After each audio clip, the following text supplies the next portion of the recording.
started with something that I didn't realize that I got. So this is another issue of X-Men Legends signed by Walt and Louise Simonson. I will be throwing this in with the ENIAC #1 first printing giveaway we do at 2,000 subscribers. So make sure you're subscribed. Tell your friends, anyone else who collects. We like to do big giveaways like this when we can, but we gotta hit those big numbers. So, yeah. So these two will be our 2,000 sub giveaway, and it's gonna be open to anywhere. So, but let's show off the rest of the goodies we got here, and I got some collectibles and stuff too.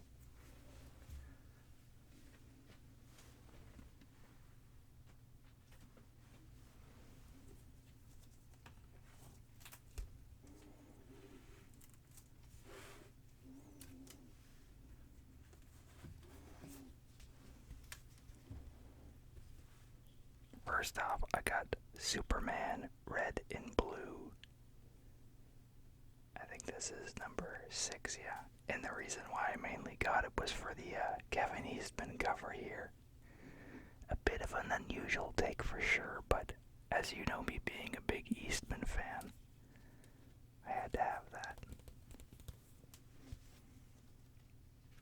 And so, yeah, this is a anthology book here. So we've got a bunch of different artists and writers. And the first story here is drawn by Sophie Campbell. So I'm sure that was probably a collaboration with Eastman, helping her get that gig since he did the cover, and she's been working on Turtles and stuff. So, but yeah, so all of these books have been done with blue and red as the main colors on them. So all the stories are in blue and red.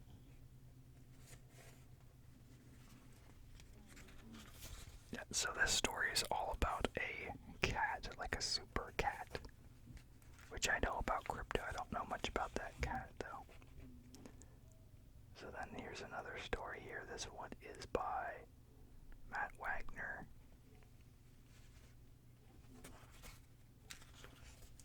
And he's done quite a bit. He worked for DC way back in the day, and then he did some independent stuff that was pretty huge. The Grendel story and all that.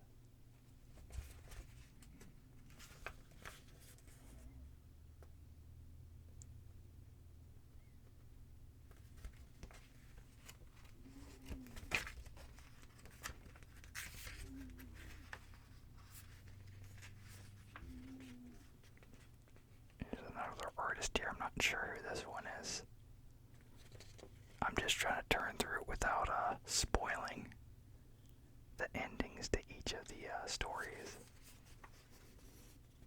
This one I like a lot, this art school. I think that's Steve B.U.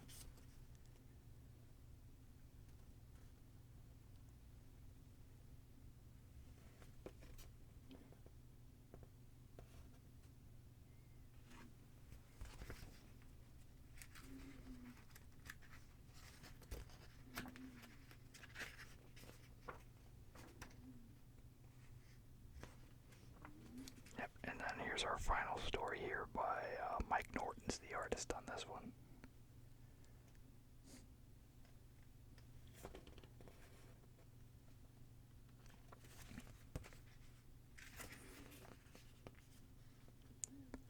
So yeah, I'll probably buy the full hardcover when it comes out, but this was just a good chance to get this cover because I wasn't sure if it would even be included in the collection or not.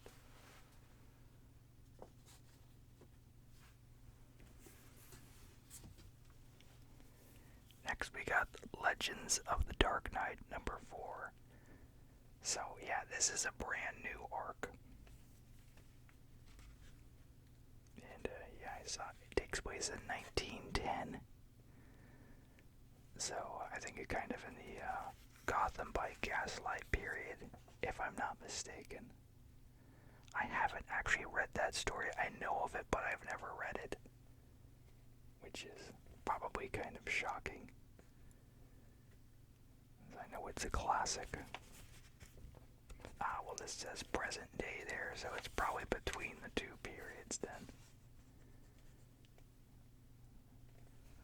But yeah, I really like the previous arc.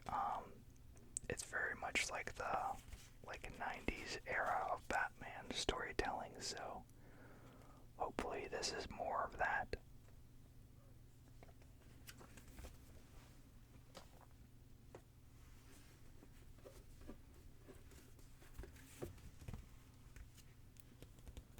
Then we got Detective Comics 1041.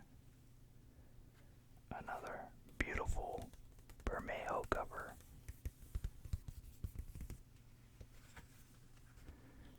I'm trying to recall what's been going on in Detective in particular. I know there was that guy who was bent on trying to kill both Batman and Bruce Wayne, involving the murder of his daughter.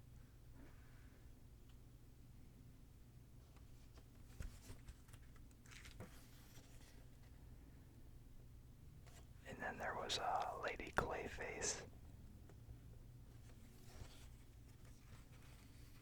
This is a cool shot here, look at that.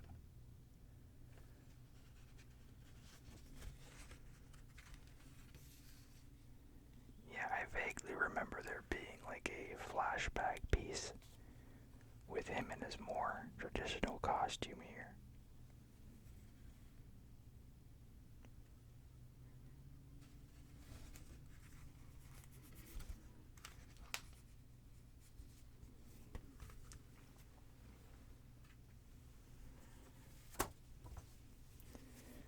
Next we have Batman #1, 1989. So yeah, this takes place in the Burtonverse. And this is more or less the continuation of the stories that possibly could have been told in those movies. And it's written by Sam Hamm, who was the, I believe, the writer for the first two Batman films.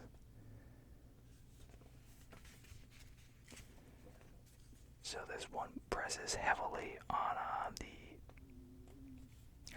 Billy D. Williams version of Harvey Dent. So we get to see him turn into Two-Face at some point, I'm sure. And from what I've heard, it's very focused on that.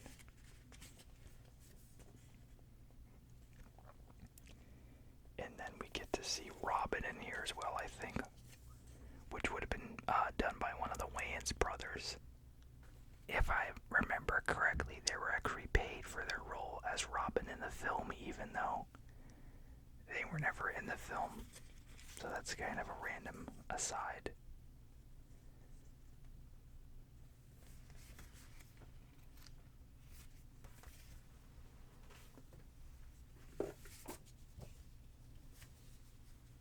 Next we have Fantastic Four Life Story #3.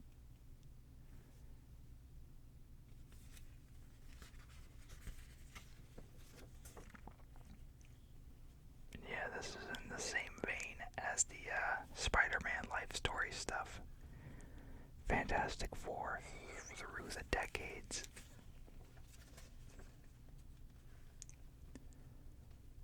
I definitely feel like the Spider-Man one seemed more interesting, though. I think just because it was a new idea at that point, I think there seems to be a bit of retread here with this one, which is fine. There should be if it's within the same storytelling outline, so.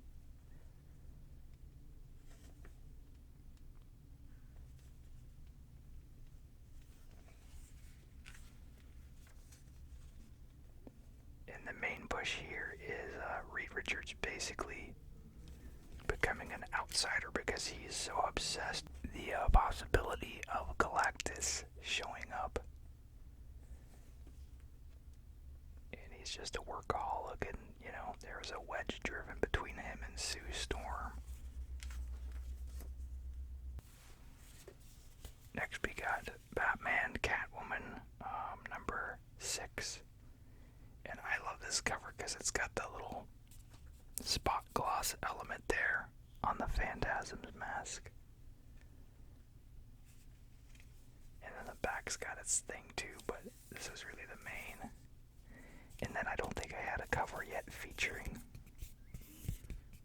the Phantasm, so I wanted to make sure that I had at least one. This particular cover wasn't even in my pull box, so I found this on the shelf and I was like, oh boy, I have to have it.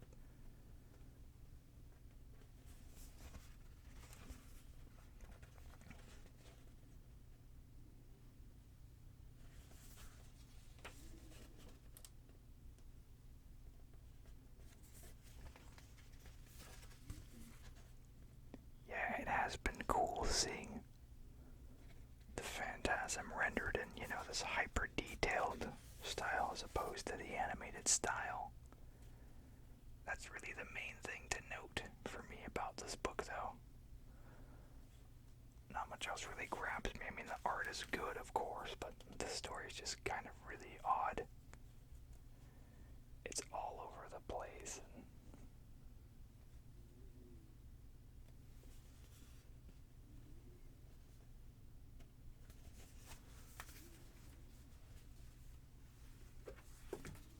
And then here's the Jim Lee variant.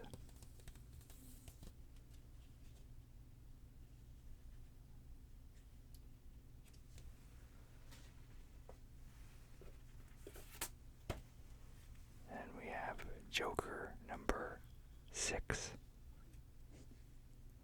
I love the foreshortening here, the legs.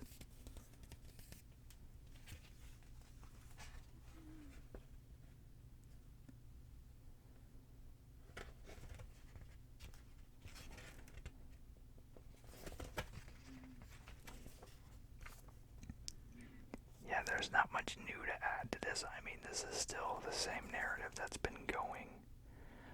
It looks like this might possibly be going through the person who ordered the hit on the Joker, though. Right here, I think this lady here is the one who spoke to the commissioner before.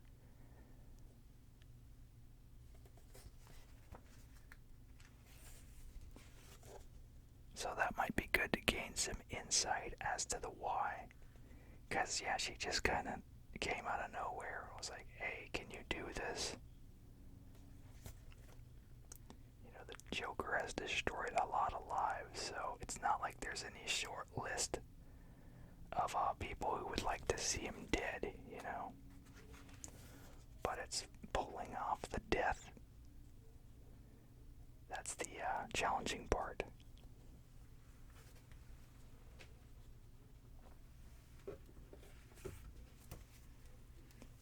Next we have Batman Urban Legends number 6. And this is the issue where Tim Drake comes out as bisexual.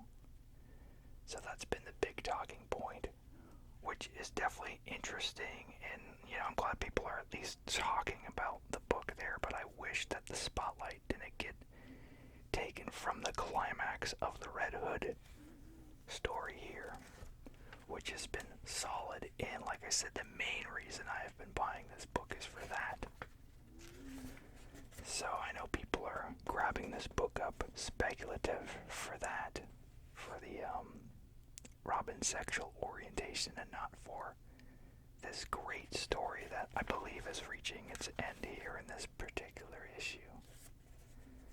So, which it'll be interesting to see how that happens. People have been saying that there's breadcrumbs to it. But, I mean, I'm not 100% sure about that. I've been reading quite a bit of Tim Drake's Robin for a while, and it was nothing obvious. Especially with on again, off again relationship with I'm blanking on her name. Spoiler, I believe. Alright, so here's another story in the back here. Looks like it features Wonder Woman. So, Zealot's in here too. From the Wildcats.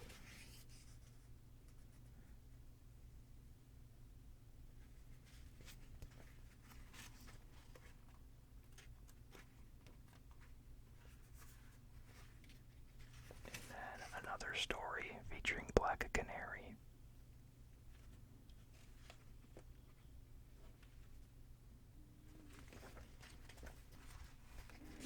So yeah, here's the moment here where Tim is talking to his, I don't know if they're even actually boyfriends, but yeah, this is where they're trying to line up their plans here.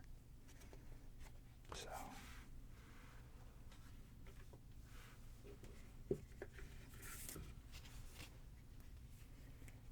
next we have Challenge of the Super Sons, number 5.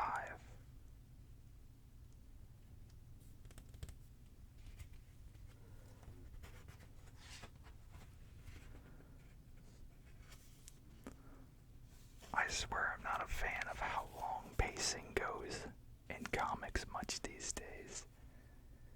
You know, this is one of those stories that I certainly feel could have been wrapped up in 6 issues, if not even more, or less rather, than that. This is a, I believe, 12-issue miniseries, and we're halfway there. And it's literally every issue is them rescuing a new Justice League member. I feel like they could have handled that in about 2 to 3 pages tops for each hero, if that. So, I don't... That's the thing, it's just kind of hard to wrap your head around, you know, all of these comics are really written for the collected format, which is ironic because, like, the collected format, you know, putting them in trades is really a huge part of what's dampened the sales of the individual comics. Tons of people just sitting on the fence waiting for the graphic novel as opposed to buying the singles. Granted, there have been trades around, but, you know, it's been so widespread, literally, it seems like most stories find their way into a collected edition some way. Even something like this, I'm sure there'll be like a Secret Files collection with all these one-shots in them. Before, this would be where you would have to buy this book. If you got these at a newsstand, you probably wouldn't even find this. You'd have to hunt down like this special at a comic shop, which would be how they would get foot traffic there, but yeah, it doesn't seem like that's the case anymore. So yeah, this is the Clown Hunter one-shot, which they've already covered him quite a bit, so I don't know how much more they can really add to his origin and stuff. It wasn't even that long ago, it hasn't even been a year. So, I think they're just trying to have another book for fans of that character to grab onto. Help him stay in the customer's eyesight, so to speak. Next we have Superman and the Authority, number 2, which is just kind of a strange book. Great art by Miguel Yannon. And it's more or less about a depowered Superman enlisting in the help of villains for a huge threat that he can't take on himself.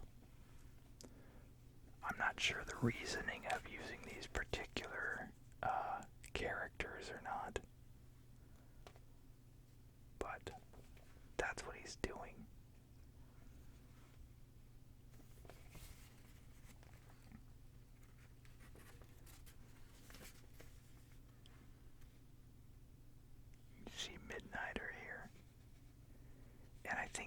these are characters that Morrison has written a lot previously, so I think that's probably a huge reason for him to use them in particular for the storyline.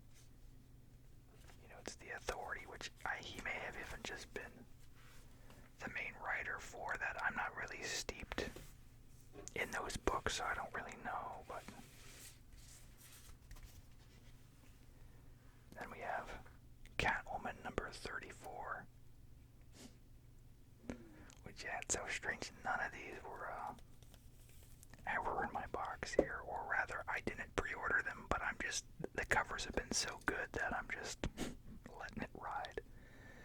So, I have a nice little digital pen here, so I'm just gonna use this to trace, actually. So, there we go. Figure this cover is as good as any to do this with.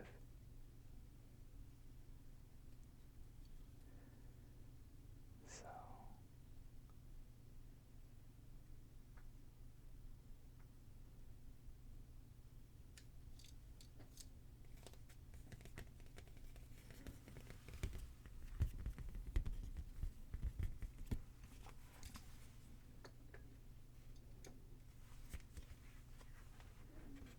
but yeah, I finally got through my massive stack of books, only to buy a brand new massive stack of books, so I got caught up on all my books literally just the other day. So, and at the end of that issue, basically, Catwoman was left bleeding, drowning, and it showed Batman reaching out for her in the water, which she was expecting just to die there, so this, I'm sure, does a bit more relationship recap, and then we get to see some sort of rescue, I'm sure. But even this might be, looks like this is continuing on with Arc, so this guy here is actually, Azrael's son, I believe.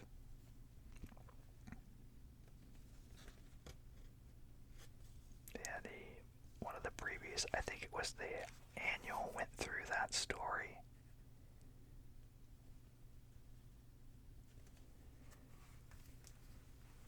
First is this nice Sonic 30th anniversary pin. So yeah, I've been getting a lot of like the Ninja Turtles, Zen Monkey pins, but I've really been excited about Sonic's 30th anniversary. Sega was the first console I ever owned. We rented Sonic and Knuckles and a Sega Genesis, and then the following weekend we bought a Sega for ourselves, and that was like in 1994, I believe. So even though Sonic doesn't have the best track record, like, to me, he's always one that stands out because of just having those memories and having that be the first console we actually owned. Next, I got the Green Day Funko Pops, and it shows the Dookie artwork all over the box here. The main complaint I've heard from a lot of people is that the pops themselves really take on the American Idiot time period here, with like the black, all black with the little ties and stuff like that. This is, their later era, not how they looked when they had put out Dookie. He had like a green dyed hair at that time, I think, and they were all just like guys in t-shirts just kind of doing their thing. At this point, they had taken on a whole new level. So,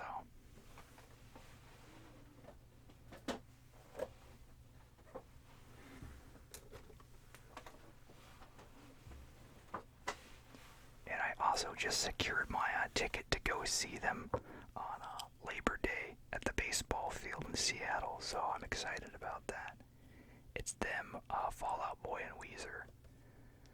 Next, I got actually two of these, but I got these for the Castlecast group. This is the HQ exclusive Hulk. This is a shrunk down version of the giant Hulk that is in the Marvel section, fighting a Hulkbuster. So, there he is. I actually got two chases. So, what's funny is, I swear every time I get a chase, it's always whenever I really want the common. This is the common here, but yeah, someone in the Castlecast group, once again, they offered a trade of their common Neo, which is actually an international one, so the can looks a little different. It's green here. It says international back here or something.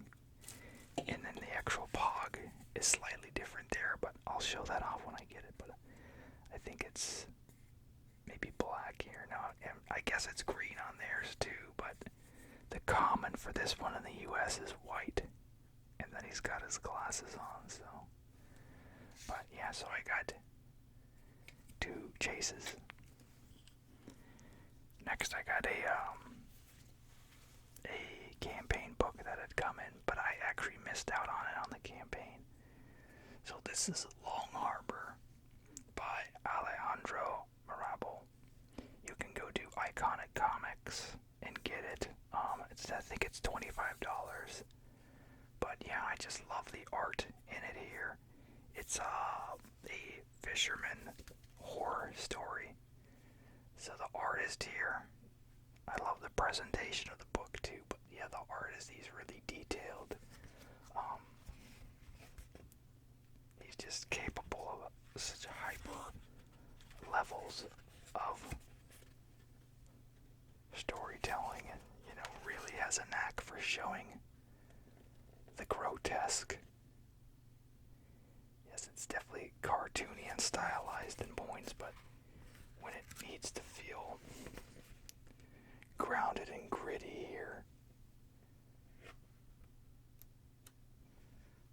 it's just, yeah. I don't want to spoil too much of it, obviously, but I'm trying to get, well, I guess that back image shows the shot of, yeah, this is just a normal octopus that they're gutting here, or a squid that they're gutting, so yeah. He has a knack for showing, like, the organs and all the stuff like that.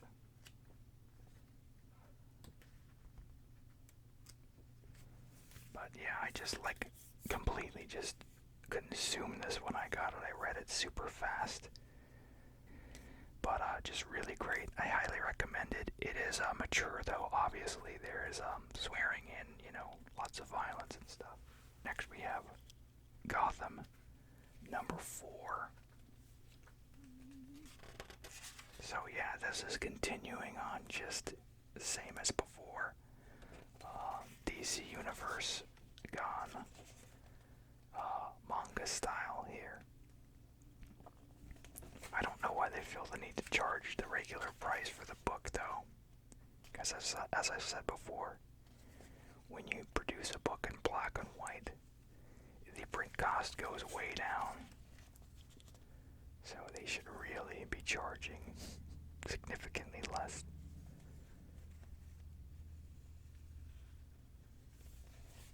But it's whatever.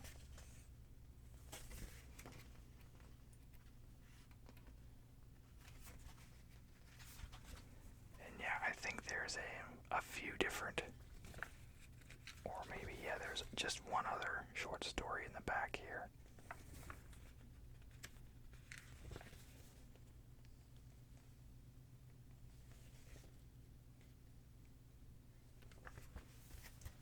Next we have Nightwing number 83. And yeah, this book continues to be solid. It's got good artwork and a good story into it. I certainly feel if more books were put out like this particular book, sales would be a lot better, but that's just me talking. But yeah, it's a quality book. I can't recommend Nightwing enough.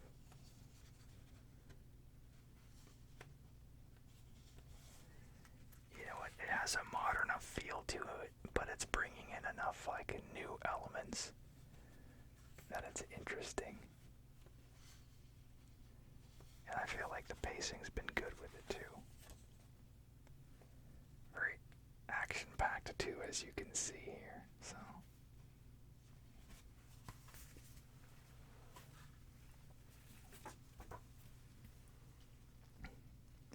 next is X-Men Legends number 6.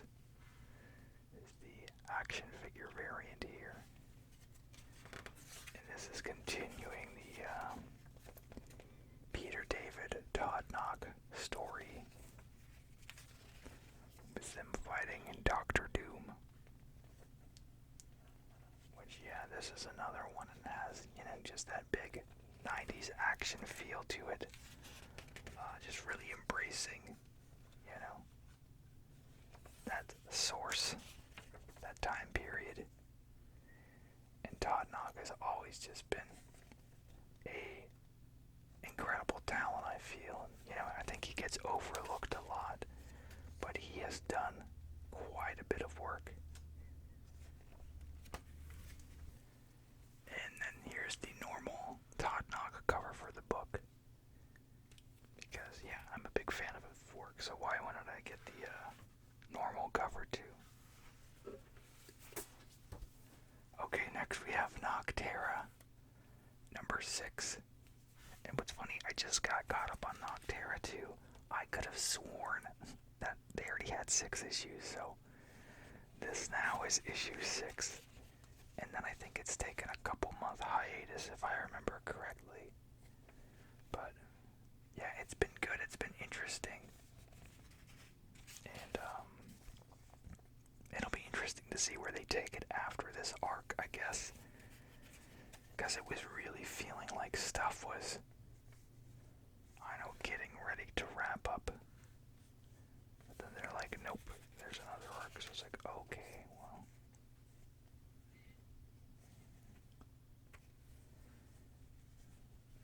With a lot of these independent books like this, I'm always curious as to see what ends up landing a movie deal. Because I know that's why a lot of these guys create these projects. Which is kind of crazy, because from what I hear, even like residuals from movie companies isn't that much. They might write you a couple $1,000 check, but then you just have bragging rights to say, oh, they made a movie out of my property or whatever. So yeah, this is Truth and Justice number 7, which is just kind of a anthology, bunch of short stories. And this one looks like it's about Zatanna.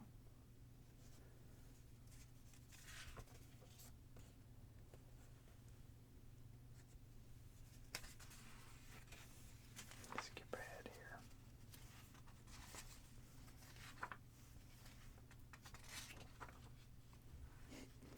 Surprisingly, the whole story is just about Zatanna, so it's not an anthology like I thought. I could have sworn some of the other ones were, though, so that's weird.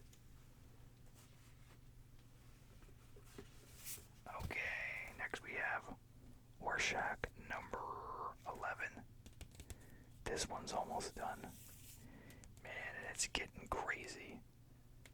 They're doing a lot of the detective work elements here. Stuff is matching up and things are about to get even more intense than they've been.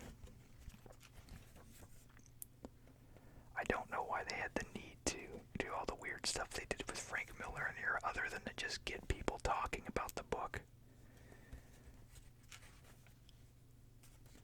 I mean, they could have used a fake artist / writer for that role. But I guess Frank signed off on it. I don't imagine he wouldn't if, he didn't want them to do it.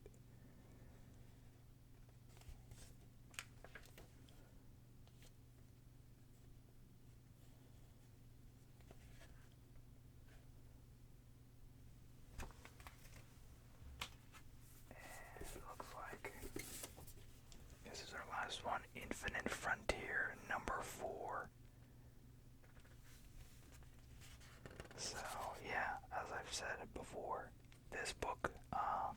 assuming we'll set up whatever the future continuity of the DC universe is. It's really been scattershot and kind of all over the place. But DC does what DC wants to do. And as I said, even with like them apparently scrapping 5G and all that, I feel like they didn't completely do that. I think a lot of the future state stuff is kind of bleeding over into the current stuff. So, we'll see, is all I can really say.